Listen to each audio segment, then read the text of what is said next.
Hi hello friends, ఈరోజు మా బాబు ఏడ్చనుకులు వచ్చి అడిగాడు. అది చేద్దామని ప్రిపేర్ చేస్తున్నాను అనమాట.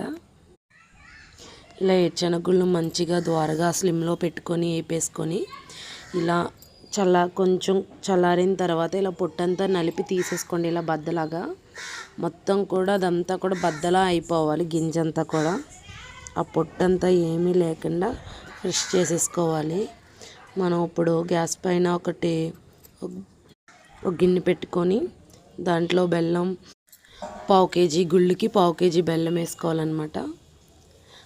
మొత్తం అంతా బెల్లం అంతా కరిగిన తర్వాత దాంట్లో ఏమైనా డస్ట్ ఉంటే వడపోచుకోవటం మంచిది. ఎందుకంటే మనం మళ్ళీ ఏమైనా డస్ట్ గట్ట చెప్పలేము కదా, ఇప్పుడు బెల్లం ఎలా వస్తుందో ఏంటో. అందుకని మొత్తం కరిగిపోయిన తర్వాత శుభ్రంగా దాన్ని వడపోచేసి చూసారా ఎంత వచ్చిందో డస్ట్. చూసారా ఫ్రెండ్స్ ఎంత ఉందో డస్ట్. అందుకని ఎప్పుడు మనం వడపోచుకోవడం మంచిది.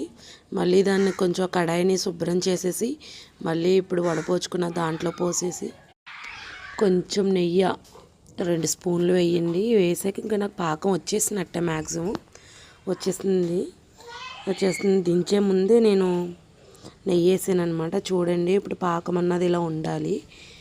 ఇలా ఉన్నప్పుడే మనం పప్పు వేసుకుంటే బాగుంటుంది అనమాట. మరీ క్రిస్పీగా లేకుండా మరీ మెత్తగా లేకుండా బాగుంటుంది. పిల్లలు కూడా కొరికి తినటానికి ఇష్టంగా తింటారనేసి ఇలా చేశాను. ఫైనలీ చూడండి మీరు ఎలా వచ్చిందో. తప్పకుండా ప్రతి ఒక్కళ్ళు ట్రై చేయండి, చాలా బాగుంటుంది. ఇదిగోండి ఇలాగా ఒక బేషన్లో నెయ్యి రాసేసుకొని అదంతా కూడా ఒక బేషన్లోకి పోసేసుకొని ఇలాగా ఒక చెంబైనా ఒక ఇత్తడి చెంబైనా దేంతో అయినా సరే ఇలా గట్టిగా నొక్కి అచ్చులా చెయ్యండి. దీన్ని నేను చల్లారకు ముందే గోరువెచ్చగా ఉన్నప్పుడే నేను ముక్కలు కోసేసుకున్నాను. ఇదిగోండి చల్లారాక చూసారా ఎంత బాగున్నాయో.